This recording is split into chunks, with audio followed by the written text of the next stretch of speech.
বিকেল বা সন্ধেবেলা চায়ের সাথে বিস্কুট না খেয়ে মুড়ি দিয়ে তৈরি এই রকম পাকোড়া বা কাটলেট বানানো যেতেই পারে। সন্ধেবেলাতে হালকা ফুলকা টিফিন যদি এই রেসিপিটা বানানো যায় তাহলে তো আরও দুর্দান্ত হয়। এমনকি সকালের ব্রেকফাস্টেও এই রকম একটা রেসিপি বানানো যেতেই পারে। প্রথমেই মুড়ি জল দিয়ে ধুয়ে ওর মধ্যে পেঁয়াজ কুচি, গ্রেট করা আলু, হলুদ, লঙ্কার গুঁড়ো, সবজি মশলা, চালের গুঁড়ো, বেসন, নুন, ধনেপাতা আর একটু আদা আর রসুন বাটা দিয়ে দিয়েছি।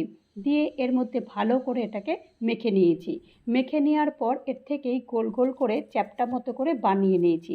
বানিয়ে নেওয়ার পর তারপরে এটা বেশ একটু ডিপ তেলে এরকম ভেজে নিয়েছি। আর অনেকে যদি এই ডিপ তেলে পছন্দ না করো তাহলে একটু কম তেলেও এটা চাটুতে বসিয়ে এরকম করেও ভাজা যায়। এগুলো ওই ওরকমভাবে ভাজলেও কিন্তু বেশ ভালোই লাগে। তো এখন এরকম এগুলো ভেজে নিয়েছি। ভেজে নিয়ে আমি প্লেটে দিচ্ছি। কতটা দেখো মচমচে হয়েছে, যে কীরকম আওয়াজ শুনেই বোঝা যাচ্ছে কতটা মচমচে হয়েছে। আর এগুলো বানিয়ে যখন আমি সবাইকে আমার পরিবারে দিলাম তখন ওরা সবাই প্রত্যেকে বলেছে, বাহ, এটা কি বানিয়েছো, দারুণ হয়েছে, তো দুর্দান্ত রেসিপি।